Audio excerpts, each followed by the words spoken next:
언제부턴가 심리 상담 프로그램이 인기를 끌고 그 여파에서인지 서점에서도 심리나 상담 관련 도서들이 베스트셀러 매대에 놓이기 시작했습니다. 상대의 마음을 이해해주고 또 읽어주는 방법에 대한 콘텐츠도 부쩍 늘어났다고 느낍니다. 정서적 공감, 이해, 역지사지, 있는 그대로 상대를 받아들이기, 이런 것처럼 타인과의 편안한 소통 방식, 그리고 또는 좋은 관계 맺는 법을 알려주는 동영상의 조회수를 보면 꽤 많은 사람들이 이런 주제에 관심이 있다는 것을 알 수 있습니다. 이런 흐름 속에서 마음 읽기의 대가라고 불리는 존재가 있습니다. 누구일까요? 네, 황광용 목사님이요? 네, 요즘 뜨고 있는 2호선 상담가도 아니고 오은영 박사님도 아닙니다. 마음 읽기의 대가는 바로 알고리즘입니다. 알고리즘이라고 하면 바로 유튜브를 떠올리시는 성도님들이 많으실 텐데요. 사실 알고리즘은 우리가 접속하는 그 모든 온라인 세계에서 우리를 분석하고 있다고 해도 과언이 아닙니다. 유튜브뿐 아니라 넷플릭스, 네이버, 쿠팡, 페이스북, 인스타그램 등등 셀 수 없이 많습니다. 내가 어떤 사이트에 접속하자마자 뜨는 영상이나 물건은 단지 우연에 의해서 보여진 것이 아니라 내가 어떤 콘텐츠를 얼마나 시청했는지, 그리고 어떤 게시물에 좋아요를 눌렀는지, 어떤 물건을 몇 번 구매했는지 등 나에 관한 모든 데이터를 기반으로 나에게 영상을, 아이템을 추천하고 있다는 말입니다. 내가 무엇을 좋아하고 무엇에 관심을 가지고 살아가는지, 어떤 정치적 성향을 가지고 있는지, 종교는 무엇인지, 요즘 어떤 물건을 사고 싶어 하는지 등을 알고리즘이 알고 있다는 것이죠. 의사결정에 대한 네트워크 과학에 의하면 만약 당신이 페이스북에서 좋아요 버튼을 지금까지 200번 이상 눌렀다면 페이스북 알고리즘은 당신의 성향을 당신의 친구나 연인보다 더 정확히 파악할 수 있고 300번 이상 눌렀다면 심지어 당신 자신보다 이 페이스북 알고리즘이 당신을 더 잘 알고 있다라고 했습니다. 진정 오은영 박사님을 능가하는 마음 읽기의 대가라고 볼 수 있겠죠. 그런데 여기에는 아주 큰 문제가 하나 있습니다. 그게 무엇이냐면 알고리즘은 과거 나의 성향과 선택에 기반해서 추천을 하기 때문에 과거의 나를 넘어서는 추천은 절대 할 수 없다는 것입니다. 한마디로 과거의 나에게 갇히게 하는 시스템인 것이죠. 거기서 멈추지 않고 나와 비슷한 생각을 가진, 가치관을 가진 사람들의 뉴스나 동영상을 계속 추천해주기 때문에 다른 사람들도 이렇게 다 생각한다 라고 여기기가 쉽습니다. 결국에는 다른 견해를 잘 받아들이지 못하는 폐쇄적인 마인드로 변해갈 가능성이 높은 것이죠. 이것을 극복할 방법이 하나 있기는 합니다. 내가 전혀 동의하지 않는 내용의 콘텐츠를 끝까지 여러 개 시청하거나 내가 반대하는 진영의 뉴스에 좋아요를 누르는 방법입니다. 그렇다면 이전과는 다른 영상이 추천이 될 테니까요. 그런데 우리는 아마 그렇게 하지 못할 겁니다. 이미 내 입맛에 맞는 것들만 선택하는 데 길들여져 있거든요. 이쯤에서 한번 떠올려 보실까요? 내 휴대폰을 열어서 유튜브, 페이스북, 인스타그램을 열면 어떤 콘텐츠가 뜰까요? 그리고 포털 사이트를 열면 어떤 뉴스들이 뜰까요? 아이러니하게도 좋은 관계를 위한 대화법, 마음 읽는 법에 관심이 높아지는 것과는 반대로 이 알고리즘이 지배하는 세상에서 사람들은 점점 더 자신의 기대와 어긋나는 것들을 받아들이지 못하게 된 것 같습니다. 비슷한 생각을 하는 사람들끼리 모였을 때 느끼는 편안함이 있죠.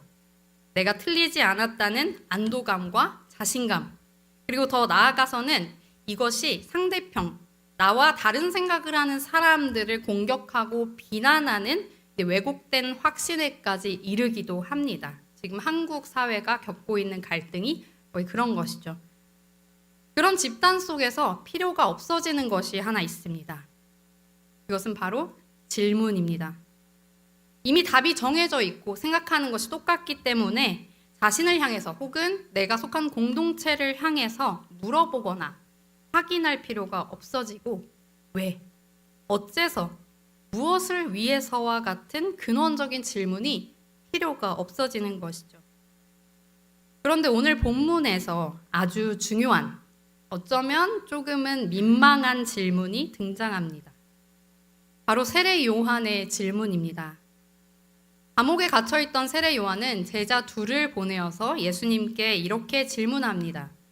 오실 그이가 당신이오니이까? 우리가 다른 이를 기다리오리이까? 세례 요한에 대해서는 우리 모두 잘 알고 있듯이 탄생부터가 남다릅니다. 요한의 아버지는 아비야 반열의 제사장 사가랴였습니다. 아론의 아들이었던 나답과 아비후가 여호와께서 명령하지 않은 다른 불을 들여서 죽게 된 후에 아론에게 남은 아들 엘르아살과 이다말이 제사장의 직분을 맡게 되었습니다.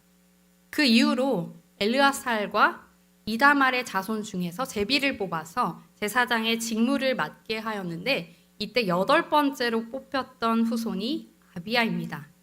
요한의 아버지는 아비야 반열의 제사장이었던 것이죠. 요한의 어머니 또한 아론의 자손인 엘리사벳이었습니다. 이렇게 혈통으로도 온전한 레위인 것뿐 아니라 누가복음에는 이 두 부모가 하나님 앞에 의인이었다라고 적혀 있습니다. 주의 모든 계명과 규례대로 흠없이 행했다라고 말이죠. 나이가 많아서 아이를 가질 수 없는 엘리사벳이 잉태하는 기적으로 태어난 아이가 요한이었습니다. 이 이름조차도 천사가 직접 준 것이었습니다. 요한은 태어나기도 전에 이미 그에 대한 예언이 주어졌는데요. 내용은 이렇습니다. 요한이 주 앞에 큰 자가 되며 포도주나 독한 술을 마시지 아니하며 모태로부터 성령의 충만함을 받아 이스라엘 자손을 하나님께로 많이 돌아오게 할 것이다. 그리고 요한은 엘리야의 심령과 능력으로 주 앞에 먼저 와서 아버지의 마음을 자식에게, 거스르는 자를 의인의 슬기에 돌아오게 하고 주를 위하여 세운 백성을 준비할 것이다. 아멘.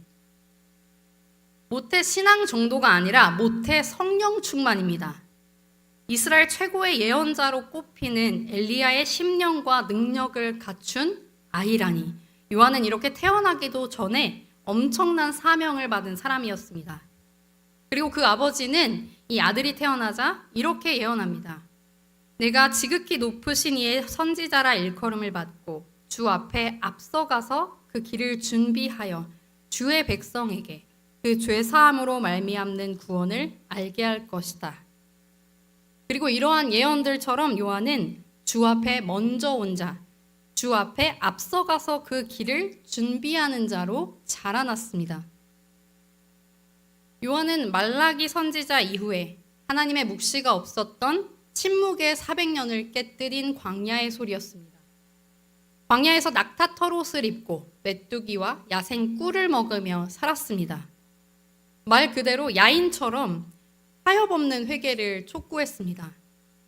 요한의 외침은 예루살렘과 온 유대와 요단강 사방에 있는 사람들의 마음을 찔렀습니다.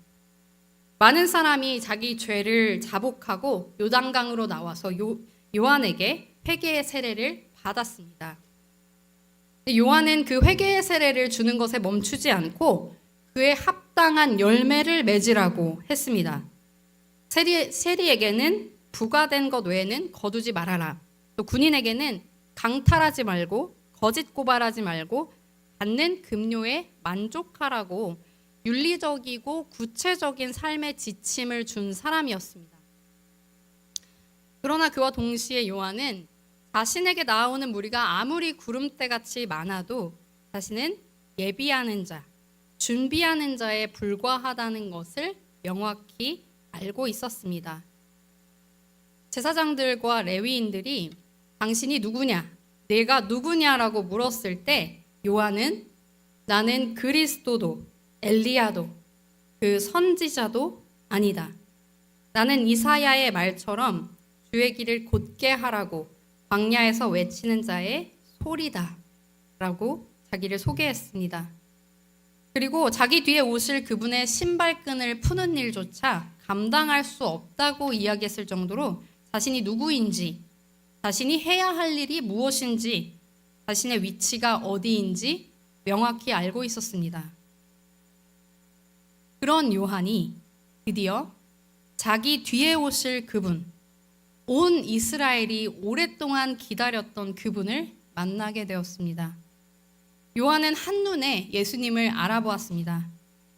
내 뒤에 오시지만 나보다 앞서 계셨던 분, 세상 죄를 지고 가는 하나님의 어린 양을 수많은 무리 속에서 알아본 것입니다.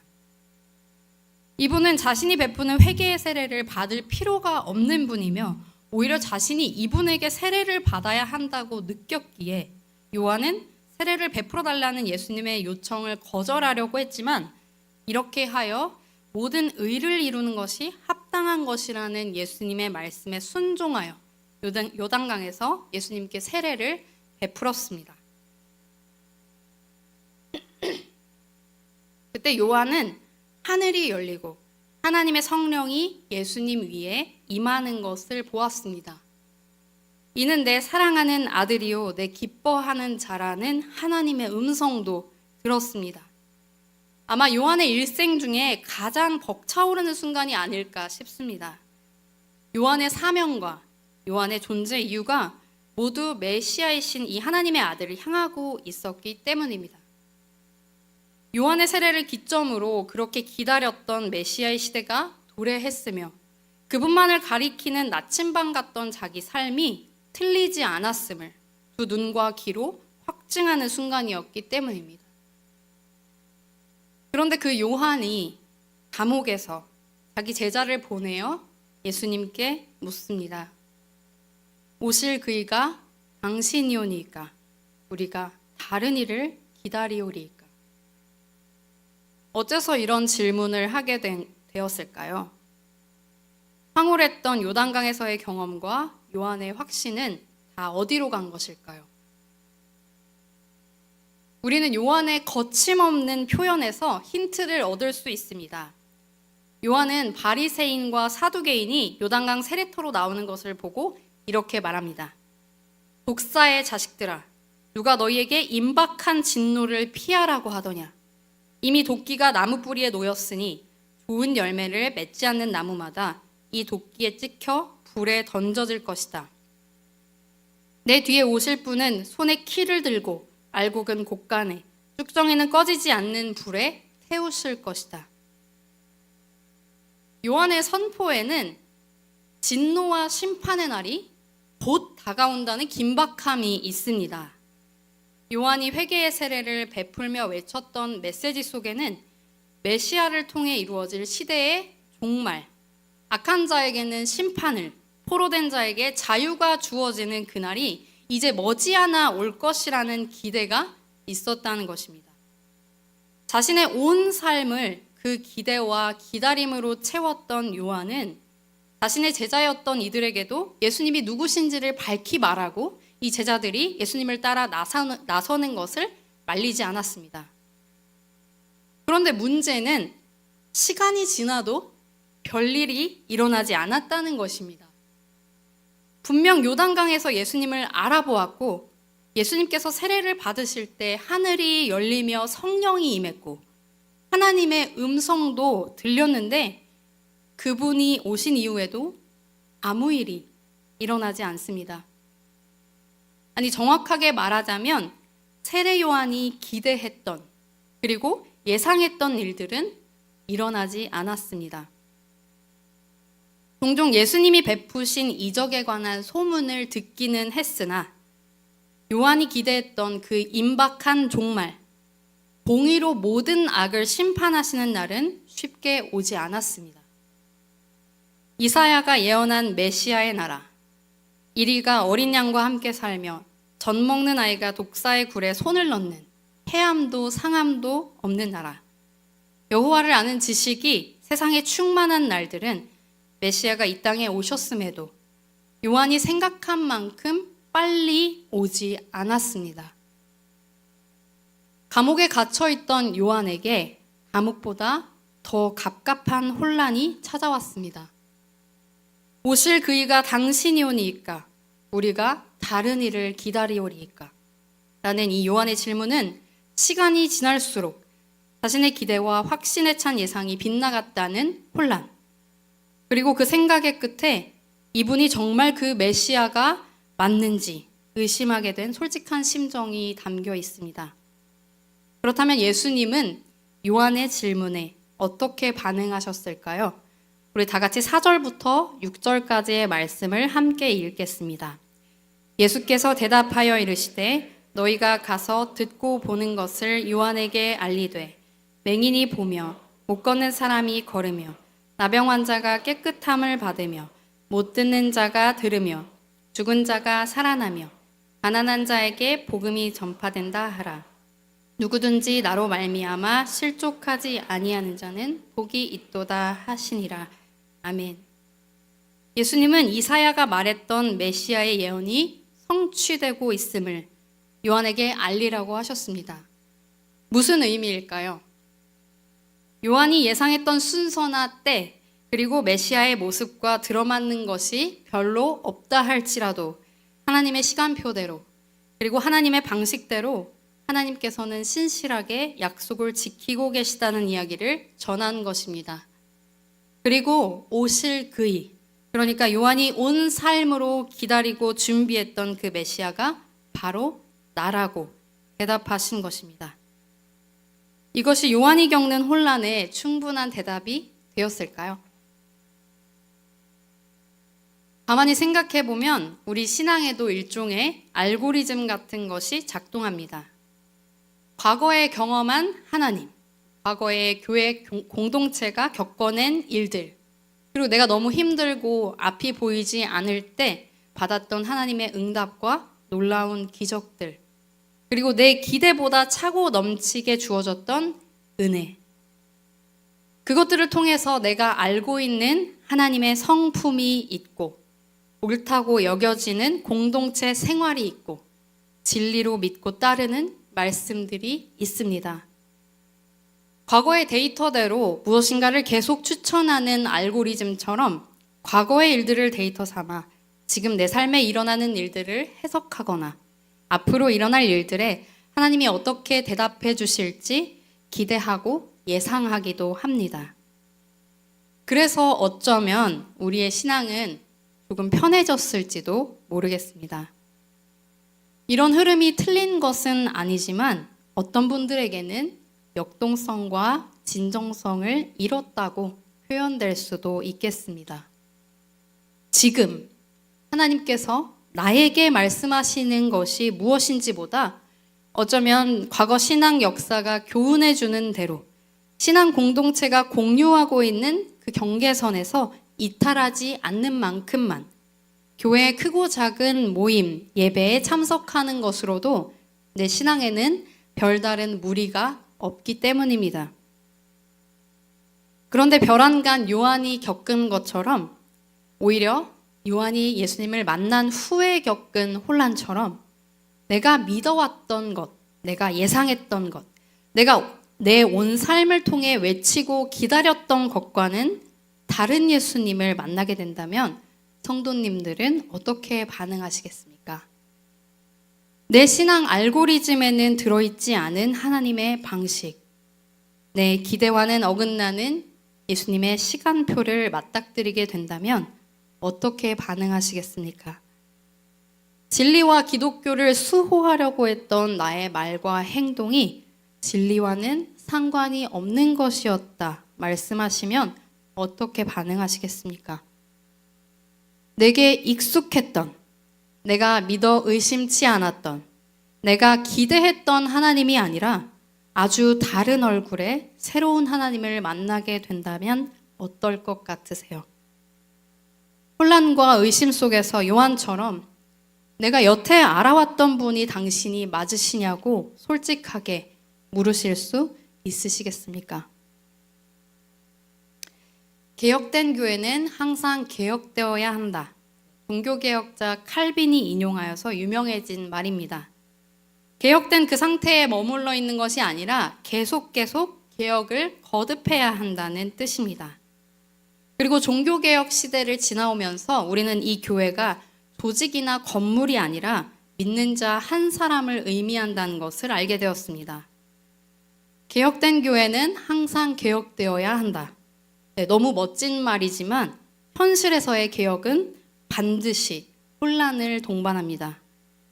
익숙한 것에서의 탈피, 당연했던 것이 더 이상 당연하지 않은 상황, 예상과 기대의 어긋남, 기존 틀의 완전한 리모델링은 당연히 혼란을 동반할 수밖에 없습니다.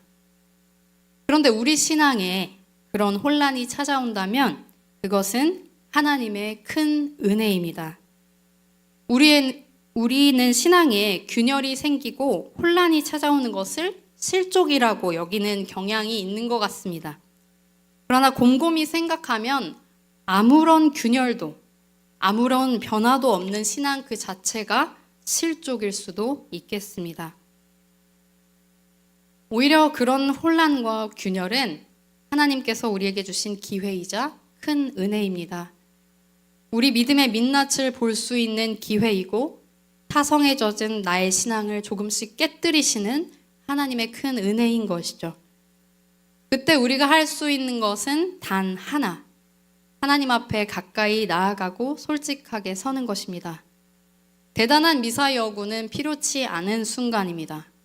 그 엄청난 인물이었던 세례 요한도 예수님께 솔직한 질문을 던졌으니까요. 그리고 그 요한의 질문에 예수님은 네가 정말 나의 길을 곧게 하는 자가 맞느냐? 너의 믿음의 수준이 이것밖에 되지 않는 것이 개탄스럽다 하지 않으시고 오직 요한만을 위한 대답을 주셨습니다. 저는 이 대답을 들은 요한이 감옥 속에서 자신 안에 있는 많은 것들을 새롭게 정렬했다고 생각합니다. 하나님께서 우리를 과거의 신앙 알고리즘에서 꺼내서 새로운 하나님을 만나는 개혁의 자리로 이끄실 때가 있습니다. 그때 그저 하나님 앞에 솔직하게 서고 솔직하게 질문하시기 바랍니다. 지금 내 신앙은 무풍지대에 멈춘 배와 같다고 느끼는 성도님들이 계시다면 하나님과 함께 이 역동적인 신앙의 여정을 용기 있게 시작하시기 바랍니다. 하나님은 응답하시며 하나님은 책임지십니다. 내가 아는 하나님이 다가 아니었다는 것을 깨닫고 하나님의 크심과 나의 작음을 나의 온 존재로 느끼는 은혜를 누리시기 바랍니다. 그리고 그 하나님께서 나의 솔직한 질문에 어떻게 대답하시는지 온 몸과 마음을 열고 들으시길 바랍니다. 바로 그 하나님이 내가 믿고 의지하는 하나님입니다. 바로 그분이 나를 아시며 나에게 대답하시는 하나님이십니다. 바로 그분이 광대하고 놀라우신 나의 아빠 되신 하나님입니다.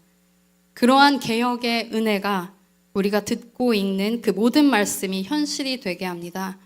그리고 나의 이야기가 되게 하는 힘입니다. 하나님께서 우리에게 그 균열의 은혜, 그 개혁의 은혜 주시기를 간절히 바랍니다. 기도하겠습니다. 아버지, 우리가 살아가는 이 좁은 세계 속에서도 언제나 새로운 하나님을 발견하는 은혜가 필요합니다. 타성에 젖은 신앙에는 균열의 은혜를, 아직 하나님을 만나지 못한 자에게는 광대하고 놀라우신 아버지를 만나는 은혜를 주시고, 우리 보광중앙 공동체에는 과거에 갇히지 않고 미래를 염려하지도 않고 오늘 그리고 지금 우리와 함께 하시는 아빠 아버지와 함께 걷는 은혜를 허락해 주세요. 주님 앞에 언제나 진실되게 서고 솔직한 질문을 던지는 친밀함을 누리도록, 그렇게 끝없이 크고 새로운 하나님을 만나는 삶을 살도록 우리를 이끄시고 그 시간 속에 하나님께서 원하시는 모양으로 성숙해가는 주의 백성 되도록 인도해 주세요. 예수님의 이름으로 기도합니다. 아멘.